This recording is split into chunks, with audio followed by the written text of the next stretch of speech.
Hello बच्चों, कैसे आप सब। तो आज फ्यूसिस पॉइंट में हम बात करेंगे एंगल ऑफ फ्रिक्शन क्या होता है और एंगल ऑफ रिपोज क्या होता है। ठीक है बच्चों, तो मेरा नाम है शैलेंद्र द्विवेदी और मैं पढ़ाता हूं बच्चों फिजिक्स। तो आइए ध्यान देते हैं एंगल ऑफ फ्रिक्शन क्या होता है और एंगल ऑफ रिपोज क्या होता है। दोनों एक ही है लेकिन थोड़ा सा डिफरेंस है समझने में। जैसे मान लीजिए बच्चों कि ये एक हॉरिजॉन्टल सरफेस है। क्या है? एक हॉरिजॉन्टल सरफेस है और यहाँ कोई एक ब्लॉक है, कोई वस्तु है जो कि जस्ट मूव करने वाली है ना। ये जस्ट स्टार्ट टू मूव, चलने ही वाली है बच्चों। तो इसमें एक अपोजिट डायरेक्शन में, इसके अपोजिट डायरेक्शन में एक मैक्सिमम स्टैटिक फ्रिक्शन काम करता है जिसे हम लोग लिमिटिंग फ्रिक्शन कहते हैं।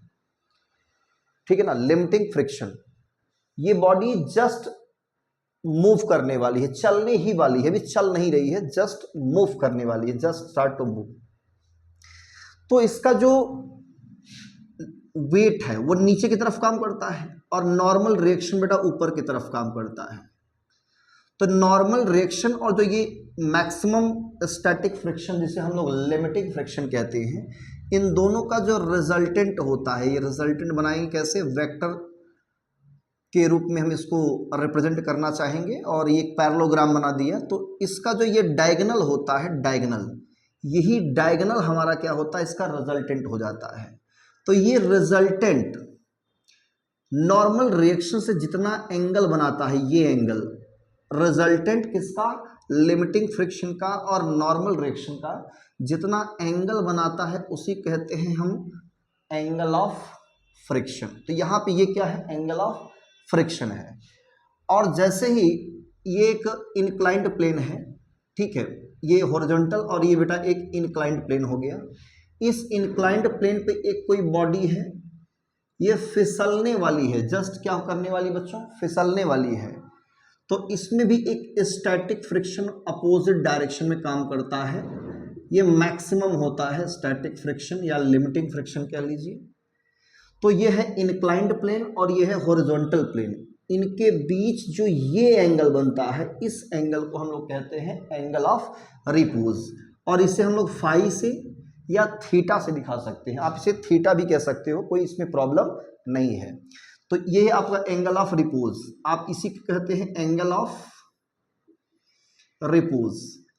ठीक, एंगल ऑफ रिपोज। अब ये जो रिपोज है एंगल ऑफ फ्रिक्शन के भी क्या होगा? बराबर होगा। तो ये जो नॉर्मल रिएक्शन है और ये क्या है? इसका और इसका रिजल्टेंट है, इसके बीच हम एंगल ऑफ फ्रिक्शन कहते हैं। और इस थीटा की वैल्यू हम निकाल सकते हैं कैसे? इस राइट एंगल ट्रायंगल में हम लगाते हैं टेन थीटा। तो टेन थीटा क्या होगा? Perpendicular by base. तो ये एफ एस मैक्स है, तो ये भी क्या होगा? एफ एस मैक्स हो जाएगा हमारा। और ये आर है तो ये भी आर। वेक्टर की पैरेलल शिफ्टिंग होती है, इसकी भी पैरेलल शिफ्टिंग हो जाएगी, इसकी भी पैरेलल शिफ्टिंग हो जाती है। तो ये अगर एफ एस मैक्स है बेटा तो ये भी एफ एस मैक्स। तो F S max upon R हो जाएगा। और एफ एस मैक्स निकालते हैं कैसे हम लोग? म्यू एस इंटू आर से अपॉन आर। आर से आर कैंसिल, तो म्यू एस कितना आ गया हमारा? Tan theta. तो ये एंगल ऑफ फ्रिक्शन के लिए एक फार्मूला बन गया, म्यू एस इक्वल टू बच्चों tan theta.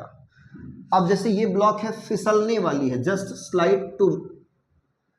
Start to slide, फिसलने वाली है। तो इसका जो वेट है ना वो नीचे की तरफ काम करता है mg। और इसका नॉर्मल रिएक्शन जो इधर ना हो करके कुछ यूं होता है, नॉर्मल रिएक्शन। तो जितना एंगल ये है उतना एंगल पे ये भी हमारा होता है और इसी को हम लोग कहते हैं एंगल ऑफ रिपोज। और यही एंगल ऑफ फ्रिक्शन भी काम करेगा हमारा। तो इस mg को अगर हम दो पार्ट में डिवाइड करें तो इधर हो जाएगा mg cos थीटा। भाई ये थीटा है तो ये भी थीटा मतलब फाई है, तो इसे हम लोग फाई मानेंगे, ये फाई तो ये भी फाई। तो mg ऐसे है तो mg cos phi, mg sin phi इधर हो जाएगा। ठीक है, तो mg sin फाई और एफ एस मैक्स क्या होंगे? बराबर होंगे। और r और mg cos फाई ये आपस में बराबर होंगे। तो आप mg sin phi is equal to लिख सकते हो क्या? F S max. और mg cos phi equal to आप लिख देंगे नॉर्मल रिएक्शन। ये इसको बैलेंस करता है और बेटा ये इसको बैलेंस करता है। तो आपस में अगर डिवाइड कर दिए कैंसिल और ये tan हो जाएगा, tan phi equal to F S max by R, और ये होता है mu S max into R upon R, R से आर कैंसिल। तो यहाँ tan फाई कितना आ गया बेटा, म्यू एस यानी म्यू एस मैक्स आ गया। तो ये चीज और ये चीज दोनों देखो बेटा एक ही है, थोड़ा सा डिफरेंस है। ये जब स्लाइड कर रहा हो किसी इंक्लाइंड प्लेन पे, तब इंक्लाइंड प्लेन और हॉरिजॉन्टल प्लेन के बीच एंगल ऑफ रिपोज होता है। नॉर्मल रिएक्शन और लिमिटिंग फ्रिक्शन का जो रिजल्टेंट है वो रिजल्टेंट रिएक्शन के साथ कितना एंगल बनाता है उसे एंगल ऑफ फ्रिक्शन कहते हैं। फार्मूला आपके सामने है, इसका यूज करके आप बच्चों न्यूमेरिकल सॉल्व कर सकते हो। ठीक है, मिलते हैं नेक्स्ट लेक्चर में, तब तक के लिए all the very best, thank you.